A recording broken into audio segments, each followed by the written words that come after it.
Halo, selamat malam teman-teman. Apa kabar? Semoga sehat-sehat ya. Malam ini seger. Lumayan ya. Dari kemarin kan hujan-hujan terus nih. Malam ini lumayan cerah. Semoga semuanya kabar baik. Nah, teman-teman, malam ini saya kepingin ngobrol dengan lagi-lagi kakak saya yang kece.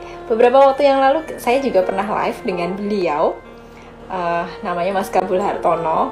Kalau teman-teman lihat di feed saya masih ada gitu ya live-nya. Nah, saya tertarik untuk kita ngobrol lagi, live lagi sama Mas Kabul, karena mengingat besok tanggal 12 November itu adalah Hari Ayah Nasional. Kemarin ketika lagi buka-buka medsos gitu ya, terus muncul, tanggal 12 November itu Hari Ayah Nasional. Lalu saya terpikir, kayaknya seru ya kalau ngobrol dengan seorang ayah yang bisa sharing pengalamannya. Lalu yang saya terpikir langsung Mas Kabul. Oke, di sini sudah ada Mas Kabul. Kita mulai live-nya aja, live bareng. Assalamualaikum. Waalaikumsalam, Mas Kabul, sehat? Alhamdulillah, Ratri sehat. Alhamdulillah sehat. Suaraku terdengar jelas kah, Ratri? Jelas. Aku jelas? Yes, seneng deh. Ketemu lagi nih virtual. Live-ku lagi-lagi sama Mas Kabul. Ya kemarin itu pas lagi buka-buka medsos, terus oh iya ya tanggal 12 November itu Hari Ayah Nasional. Ngobrol sama apa nih panggilnya, papa atau ayah? Bapak sama ibu. Bapak sama ibu. Oke. Ketahuan angkatannya ya. Cerita dong tentang jadi bapak. Iya ya, besok ternyata besok itu ternyata Hari Ayah Nasional ya, baru tahu nih. Aku juga sebenarnya kadang nggak sadar juga. Karena ada medsos, jadi lebih update ya. Jadi lebih update, ternyata besok Hari Ayah Nasional. Jadi kepikiran ke siapa ya, teman seorang ayah yang asik untuk berbagi cerita gitu. Langsung keingetnya Mas Kabul. Iya ya, padahal aku adalah ayah yang lagi struggling juga ya. Pasti teman-teman juga punya banyak pengalaman ya, Bapak Ibu yang join di sini. Tapi alhamdulillah aku punya dua anak, umur berapa ya? 13 dan 12. Bener ya kayak? 13. Ya, beda setahun gitu. Satu kelas 2 SMP, satu lagi mau masuk SMP. Jadi kan mau masuk SMP, oke. Bener. Bedanya cuma setahun gitu deh. Apa ya? Jadi kalau kembali ke topiknya dari Mbak Ratri ini, peran ayah ya untuk pengasuhan ya. Iya. Perannya apa? Nah itu pertanyaan besar buat semua orang sebetulnya ya. Apakah mungkin masing-masing keluarga punya konsep yang beda-beda, tapi kalau kami berdua, aku dan istriku, adik, memang nggak ada kamu harus ngerjain ini, job desk-nya itu nggak jelas gitu. Pokoknya siapa yang sempat, dia yang ngerjain gitu. Jadi saling mendukung, dan siapapun yang available, dia berperan sebagai orang tua gitu. Cuma aku bayangin gini ya, referensi kita kayak Mbak Ratri, aku ini kan referensi dari zaman kita ya, sebagai anak gitu kan. Orang tua mendidik kita di zaman dulu dengan sekarang totally different gitu. Apa yang kita baca, komik kita dulu sama komik anak-anak kita sekarang pun beda gitu. Jadi referensi mereka juga beda. Internet dulu nggak ada kan, sosial media. Jadi itu memang hal-hal yang menjadi tantangan baru buat orang tua. Kalau aku bilang sih, kita nggak pernah mau maksain kehendak gitu ya, kecuali kepepet gitu ya, Ratri. Iya. Dulu serunya gini, kalau masih kecil ya, kita mau pergi jalan-jalan, ayo aja jalan semuanya gitu. Meskipun nenteng-nenteng botol itu kerepotannya di situ. Tapi beranjak semakin dewasa, gede, kayaknya mereka punya kehidupan sendiri gitu. Iya. Dan mau diajak keluar aja susah gitu. Jadi mereka punya keasikan dengan dunianya sendiri yang kadang-kadang aku juga nggak ngerti gitu. Gitu loh serunya, dan question mark juga buat saya. Iya. ini ya berarti ketika anak-anak beranjak mulai masuk masa ABG remaja ada dinamika yang berubah gitu ya, komunikasinya Iya. berubah terus ya, Dan kadang aku juga nggak paham loh, Ratri. nah iya Ini kenapa kayak gini tiba-tiba kayak si sulung ini. Kayak kamu umurnya 12 kan? Ya, benar berarti. Tebakan saya benar berarti. Yang sulung dulu waktu kecil dia serius sekali, talkative banget ngomong dan sebagainya. Dia kreatif gambar gitu. Makin kelas 6 SMP gitu ya, mungkin dunianya beda. Jadi dia lebih diem gitu. Bahkan kalau ditanya sama bapaknya, jawabnya gini. ada Beda-beda bahasa gitu. verbal ya mulai dipakai. Bener. Yang menarik, Ratri, Ya. tadi sebelum kita live ini ya, aku sempat bikin survei nih. Oke. Survei orang tua ayah yang ideal itu seperti apa? Dan respondenku terbatas, limited 2 orang. Oke. Yang satu bilang ayah ideal itu pertama kalau nggak banyak nanya, oke. Yang kedua, responden kedua bilang ngasih uang saku buat jajan. Nah itu aja, setelah itu nggak muncul lagi. Iya kebayang. Aku tapi jadi inget apa ya kayak flashback gitu mas, zaman aku remaja dulu ya mungkin. Itu juga kayaknya orang tuaku juga lumayan Ratri ABG ini lumayan berulah juga dan mereka juga mungkin ada komunikasi ada apa ya yang susah juga gitu ya, banyak pinginnya, banyak aku dulu agak berulah pas ABG gitu, banyak berulah, kerasa sih gitu, kerasa konfliknya sama orang tua tuh pas masa-masa itu gitu. Dan gitu itu ya? sering mamaku ceritakan lagi gitu, dulu kamu tuh pasti inget gak gini gitu kan. Dan memang konfliknya terjadi pada masa ABG itu. Tapi menarik sih mas kalau ini ya refleksi dari pengalamanku gitu, hubungan ayah dengan anak perempuan gitu ya. Kalau pengalamanku sebenarnya aku tuh sangat dekat sama mamaku, sama ibu gitu. Jadi lebih dekat sama mama ya. Sama mama ya. Jadi kami itu dari sebenarnya ya karena jadi kami dulu tinggal di Jogja. Di Jogja itu kami tidak punya saudara. Jadi kami benar-benar hanya berempat gitu. Jadi aku tuh tempat curhatnya mama dari sejak kecil gitu semua. Pokoknya apapun mama bercerita sama aku. Jadi ya pas pada masa remaja itu ya sempat ada konflik gitu ya. Aku merasa tidak dekat dengan papaku gitu ya, nggak bisa curhat banyak. Tetapi pada masa dewasa ternyata ternyata lebih emosional ya sama papa gitu. Aku inget tuh zaman ini tapi udah dewasa, bukan ABG. Jadi semakin dewasa kamu lebih nyambung dengan ayah gitu ya? Sebenarnya bukan lebih nyambung, tapi ada momen-momen yang lebih emosional gitu. Oke. Gitu. Rasanya begitu. Aku ingat sekali. Kalau sama mama aku curhat, kalau sama papa sebenarnya enggak gitu. Tapi ada momen di mana suatu saat aku patah hati dan ketahuan papaku gitu. Tapi itu sebenarnya enggak itu yang pas papaku tahu aku patah hati itu sudah lulus S1. Wah, ini pasti tak terlupakan ini kejadian itu. Iya, tak terlupakan karena aku merasa biasanya papaku aku tidak pernah cerita dan papaku tidak pernah secara ini komen juga gitu loh mas, secara aku ingat gitu karena aku kepergok misal papa ya lupa aku, pokoknya ininya kepergok gitu, lalu beliau menemani dan kami sharing gitu. Berdua? Iya gitu. Karena kalau sama mama kayaknya biasa aku curhat, tapi sama papa tuh enggak gitu loh. Nah, kemudian jadi sama mama itu sehari-hari biasa komunikasi, tapi sama papa tuh ya komunikasi tapi nggak sedekat dengan mama, maksudnya duniaku tuh papa nggak tahu detail gitu, ya tahu tapi aku tidak secara nggak tahu intens lah ya, nggak intens, jadi secara emosional nggak terlalu inilah gitu. Nah tapi suatu saat beliau mergokin aku yang sedang patah hati gitu, lalu di situ aku merasa mulai lebih connected secara emosional. Dan yang lebih ini lagi ya, yang lebih menyentuhku itu ternyata Jadi aku itu baru keluar rumah dan baru pindah dari Jogja setelah aku menikah.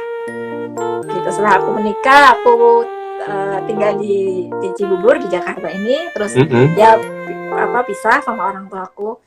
Kok ternyata aku lebih melo kalau inget papaku ya. Jadi aku lebih kangen sama papa gitu dibanding mama. Nah, gitu. Jadi ternyata ini ya sosok papa itu dirindukan juga ya. Iya. Tapi ini kayak waktu zaman ABG memang nggak ini sih mas. Iya. Curhat sama beliau gitu. Ini pandemi kan kita di rumah semua nih. Jadi kalau ada aku di rumah biasa aja, distance gitu kan. Tapi kalau aku lagi pergi sekali kan ke kantor atau kemana, aduh mereka kayaknya mencari juga gitu. Jadi kayaknya sosok bapak harus sesekali pergi keluar rumah gitu biar dirindukan gitu. Iya. Nah aku ya waktu awal-awal nikah nih baru pindah, terus pokoknya baru pisah sama ortuku tuh. Aku kalau inget papaku aku nangis loh mas. Waduh. Mamaku enggak. Kalau mamaku kalau aku inget mama ya nggak telepon aja gitu. Tapi kalau inget papa mesti aku nangis. Jadi sosok papa itu sebetulnya beyond, within gitu. Iya. Ini ya ada value-nya yang sangat besar gitu ya buat. Iya. Apa sih peran seorang ayah buat teman-teman gitu? Apa ya? Masing-masing punya pengalaman. Sebagai anak, apa peran ayah gitu? Sebagai anak. Dan buat laki-laki yang join malam ini, Anda sebagai seorang ayah, apakah peran Anda sudah cukup bagus di mata anak Anda? Nah, kalau aku masih perjuangan itu, kalau skala 1 sampai 10 mungkin masih 4,5 itu. Standar anak-anakku tinggi sekali mengharapkan peran seorang ayah. Tapi mas, jangan salah mas. Mungkin enggak langsung pada anak ya, tapi sebenarnya peran ayah itu terasa lewat interaksi antara ayah dengan ibu mungkin. Yes, benar. Jadi tadi Mas Kabul kan sempat bilang saling mendukung, saling mengisi gitu. Benar. Bisa jadi terasa lewat situ karena ketika ibunya happy itu akan lebih ini juga. Benar, dan itu hal-hal yang tidak kita sadari sebagai orang tua, tapi mereka ngebaca benar gitu. Iya. Jadi kalau ada banyak kadang-kadang kita dialog itu di meja makan atau sambil di mobil gitu kan. Hal-hal yang sebagai orang tua kita nggak sadar, cara kita ngomong gitu ternyata diamati oleh anak-anak gitu. Betul. Contohnya misalnya, pernah tuh istriku komplain lah ya, bukan komplain tapi komentar tentang the way I raise the kids gitu. Okay. Cara pendidikan cara ibu mengajar anak dengan bapak itu kan beda nih approach-nya kadang-kadang. Iya. Dan itu kadang-kadang buat kita jadi ada perbedaan pendapat gitu. Kata Keani bapak itu 8 dari sampai 10. Wow, thank you ya. Sore lulus deh ya. Hebat nih kayak bapak tuh 8 dari 10. Keren. Alhamdulillah, thank you Kea. Jadi kadang-kadang kita banyak teori ya. Ngomong kalian nggak boleh gini, aturan orang tua kan banyak gitu ya. Tapi sebetulnya berdasarkan pengamatanku ya, yang masuk ke mereka itu adalah hal-hal yang mereka amati sehari-hari. Cara kita ngomong suami istri, cara ngasih contoh kayak gitu. Kin selalu komplain bapaknya nggak pernah nyuci piring. Nah tuh itu jadi jadi bumerang yang selalu dibalikin gitu. Iya bener. Iya memang sih. Apalagi kalau nggak tahu ya mas, kalau ayah tuh mungkin memang lebih banyak dari tindakan ya. Kalau ibu lebih banyak dari perkataan gitu mungkin. Iya benar. Apalagi kalau pagi hari ya.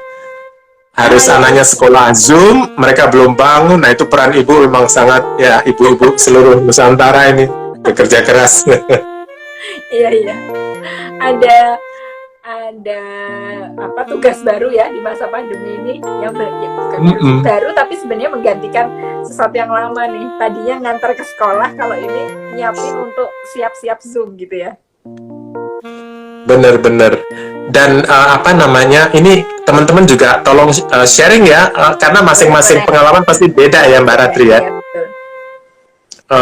Apa yang mungkin benar saat ini mungkin 10 tahun lagi dunia bergerak berubah beda gitu ya. Jadi value-value yang kita teknologi jelas banyak berubah, tetapi mungkin yang tetap ada adalah values ya. Apa yang kita tanamkan tentang nilai-nilai itu, saling menghargai, mengasihi, menghormati, itu kan nilai-nilai yang selalu abadi dari masa ke masa. Dulu orang tua saya ngajarin gini, sampai sekarang pun meskipun kita nggak lecturing mereka ngomongin kamu harus gini-gini, tetapi nilai itu kan kebawa gitu ya dalam sehari-hari. Iya benar.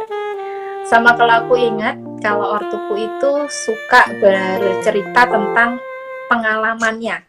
Jadi itu begini. Jadi sebenarnya, tapi mereka nggak menyuruhku untuk begitu ya, tapi lebih ke bercerita gitu. Jadi kayak inspiring gitu loh mas, cerita ini kalau ini jadi zaman aku mbiyen ngene gitu ya. Ini gitu kan, gini gitu. Neng itu tidak manjur ya kalau aku terapin ke dua anakku ini. Bagaimana itu para pemirsa? Ada yang bisa bantu saya nggak? Apa sih cara mendidik efektif buat anak-anak milenial sekarang yang mereka lebih break, sibuk, ngabisin waktunya dengan gadget gitu? PR besar itu kayaknya. Mungkin nggak tahu sih mas. Kalau bertanya, misalnya cerita dong tentang apa misalnya gadgetnya gitu kan, atau minta diajarin. Mungkin mereka akan excited untuk minta diajarin. Ganggu katanya, bapak nggak paham-paham. Minta diajarin. Ya. Iya. Memang ini ya cara komunikasi era milenial ini tantangan tersendiri gitu ya. Ya kebetulan sih kalau di rumah itu aku kayaknya lebih cerewet dibanding adikku. Jadi dan kebetulan papaku juga orangnya talkative gitu. Jadi kayaknya memang nyambung sih sama aku gitu. Sama adikku nyambung juga. Cuman ya lebih ketika sudah dewasa juga gitu nyambungnya. Gitu ya. Kalau Mbak Ratri ini kan ada biro psikologi ya. Iya. Pasti beberapa kasus menangani masalah-masalah perkembangan gitu ya. Nah, kalau dari kasus-kasus yang ditangani Mbak Ratri, masalah utama anak ketika mereka punya masalah psikologis, ada nggak kaitannya dengan peran orang tua atau ayah dalam hal ini? Seberapa besar itu? Yang paling menonjol sih mas, yang paling menonjol gini, sejauh ini tuh mungkin di atas 80% klien yang datang ke aku tuh selalu perempuan. Jadi biasanya ibunya yang datang mengantar dengan keluhan anaknya gitu. Nah kemudian ya tadi sebenarnya. Jadi yang mengantar kebanyakan ibunya ya? Ibunya Wah, ini bapaknya pada kemana ini? Gitu. Nah tapi sebenarnya ternyata dari 80% mereka yang datang itu ternyata permasalahannya tidak selalu masalah anaknya gitu, tapi masalah dia dengan suaminya. Jadi masalahnya bukan ayah dengan anak atau masalah anaknya, tapi masalahnya sebenarnya adalah suami dan istri gitu. Oh, akar masalahnya ternyata di situ ya? Ya, banyak beberapa seperti itu, ya. Dan tidak beberapa ya, cukup banyak gitu, jadi permasalahan di situ. Jadi sebetulnya core intinya, inti permasalahannya suami istri, mungkin komunikasi dan sebagainya, yang kemudian berimbas ke anaknya gitu ya. Karena kan ya ini mungkin sebelum pandemi ya mas, kalau pandemi emang ini tantangan baru lagi. Kalau sebelum pandemi itu kan memang ayah bekerja di luar rumah, jadi kan yang lebih banyak hari-hari ini kan si ibu nih gitu, maksudnya si ibu ngurusin ini. Nah kemudian ayahnya pulang ke rumah, ibu kan sebenarnya sudah dengan segala kepenatannya ya gitu kan. Nah kadang-kadang mau ngomong ini ayah tuh udah capek juga gitu. Jadi kan ini sebenarnya kelelahan ibu yang tidak terkomunikasikan misalnya kayak gitu kan. Padahal masalahnya banyak segala macam gitu. Jadi antara ibu dan ayah yang perlu bicara, atau juga komunikasi antara suami dengan istri kan something yang gini, sesuatu yang sepertinya mirip tapi menurutku itu berbeda antara hubungan ayah dan ibu dengan suami dan istri. Ini kan sebenarnya dua hal yang berbeda kan mas?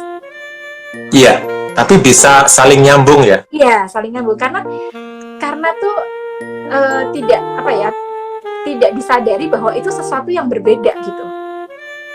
Oke. Tapi bapak dan ibu ini bisa memiliki peran sebagai partner suami istri, Ya. atau sebagai orang tua gitu ya. Iya, betul. Jadi dan mereka menempatkannya perlu apa ya namanya beda-beda gitu kan, Beda-beda. situasional gitu. Iya. Nah, mereka itu ketika sudah punya anak, peran sebagai suami istrinya ini menjadi terkaburkan dengan peran sebagai orang tua gitu. Oke. Gitu. Nah, tadi kalau Mas Kabul nanya lebih sering ibunya ya yang datang. Tetapi yang menarik, yang beberapa saya menemukan beberapa klien yang datang berdua itu adalah pasangan yang muda. Jadi anaknya di bawah 5 tahun. Oke. Gitu. Jadi awalnya yang punya masalah yang mau dibawa ke psikolog ini si anak punya masalah, atau mereka dari awal udah sadar ada permasalahan suami istri? Mereka lebih ke ingin, ini menarik sih Mas. Jadi generasi milenial, orang tua yang muda ini yang anaknya di bawah 5 tahun, mereka lebih aware tentang perkembangan anak. Nah, mereka ada beberapa yang datang ke saya itu, mereka datang tidak dengan masalah, tapi mereka ingin tahu bagaimana cara pengasuhan anaknya gitu. Jadi ada kesadaran ya? Ya. Sebelum masalah itu bagus dong ya. Kepingin tahu potensi anak ini gimana, lalu saya sebagai orang tua harus gimana gitu. Itu ada beberapa kali saya menemui yang datang berdua itu yang muda gitu. Pokoknya anaknya balita atau jadi mereka datang tidak selalu karena ada masalah ya, tapi ingin mendapatkan referensi gitu ya. Referensi, betul. Ines, apa kabar? Terima kasih hadir. Ada Mbak Pipit. Ini Mbak Pipit ini juga ibu yang hebat ini, Ratri. Dia membesarkan anak dengan kebutuhan khusus. Jadi yang aku lihat luar biasa. Lagi-lagi peran ayah dan ibunya ini kompak kayak gitu. Kompak. Jadi itu penting untuk menghandle hal-hal yang spesial dari hari ke hari. Terima kasih Mbak Pipit juga tergabung malam ini. Ngobrolnya tambah seru ya tadi ya. Dari violent, dari peran ayah. Akan membantu Mas. Support system juga. Support system itu sebenarnya gimana sih bikinnya, Ratri? Support system. Nah, support system itu kalau di Indonesia sebenarnya ya kakek nenek itu menjadi support system ya. Tetangga teparo kanan kiri gitu ya. Ya, tapi kalau di kota besar nggak terlalu ya Mas ya, nggak selalu. Ya ini. Tapi misalnya contohnya kalau aku ya tinggal di klaster ini, tetangga kanan kiri enggak sih, tapi tidak selalu kenal. Tapi kita lumayan kuat komunikasinya di grup. Jadi meskipun bukan tetangga kanan kiri, tapi satu klaster tuh ada grupnya gitu. Oke. Gitu. Nah, kita juga dan itu bisa dipakai sebagai ini ya, sistem penguat gitu ya. Ya, support system tadi ya. Ya, support system jadi bentuknya tetap ada meskipun tidak sama dengan mungkin kalau misalnya di daerah yang tetangga kanan kiri itu bisa tuker-tukeran lauk misalnya gitu. Ini enggak sih. Ini enggak sih. Gitu. Tapi komunikasi itu ya balik lagi ya, sekarang dengan teknologi grup WhatsApp itu ramai banget gitu. Kita saling bertukar informasi, saling menguatkan juga, support gitu.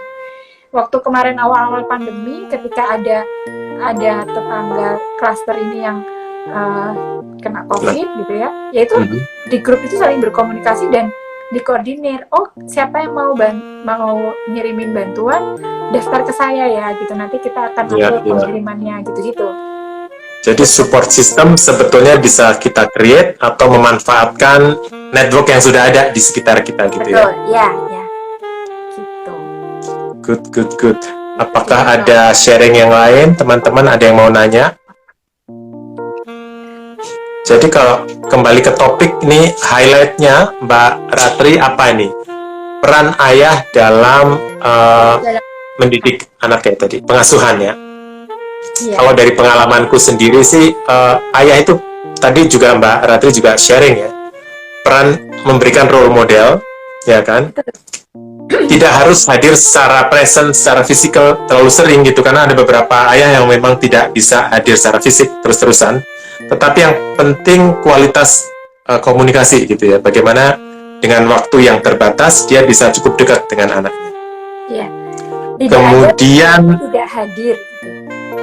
Bukan berarti tidak hadir, betul sekali. Kemudian kayak saya ini nggak ada pembagian jelas, ayah harus gini, ibu harus gini gitu.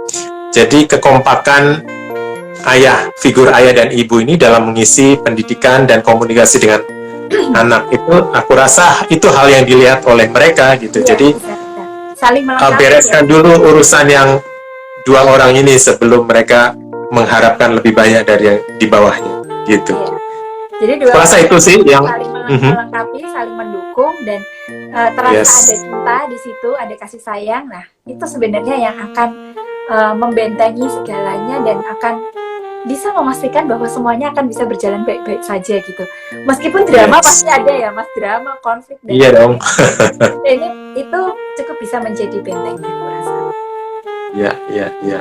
Dan gini, kalau ada kejadian, ya tadi Ratri bilang drama selalu ada, yes gitu. Tetapi at the end of drama, harusnya orang tua juga bisa memberikan ini nilai-nilai. Ini ada drama seperti ini, tetapi sebetulnya kita belajar banyak dari drama itu. Iya betul. Karena aku tuh bukan tidak pernah melihat orang tuaku bertengkar gitu. Ya cukup sering, ada masa di mana orang tuaku cukup sering bertengkar gitu. Tapi aku memahami bahwa mereka bukan membenci gitu. Ya memang ada konflik gitu ya, tapi mereka memang konslet aja sesekali. Iya. Boleh kok. Iya, dan aku juga kenal keluarga yang justru selalu baik-baik aja gitu ya, karena tidak pernah menampilkan hal yang negatif gitu. Itu juga ternyata tidak selalu baik juga gitu. Oke, tidak menjamin gitu ya. Memberikan warna ya, memberikan warna-warni gitu, dan berbagai pengalaman buat anak itu akan menjadi membantu mereka bisa bertumbuh lebih sempurna. Sip, keren deh. Pesan buat Mbak Ratri dari teman-temanku, next session perlu dihadirkan sosok single parent. Oke. Karena itu juga banyak hal yang kita bisa pelajari dari sana. Terima kasih sekali aku diundang nih, Mbak Ratri. Teman-teman, Adel. Thank you sudah. Adel ada komentar nih. Pak Kabul, ayah transformatif nih, keren. Iya deh, terima kasih juga. Sehat-sehat semuanya. Halo Mbak Ade. Mbak Ratri. Terima kasih teman-teman. Mas Kabul terima kasih. Salam buat dua putri cantik dan juga istri. Ya. Kin dan Kea. Sehat selalu semuanya. Assalamualaikum. Terima kasih. Assalamualaikum.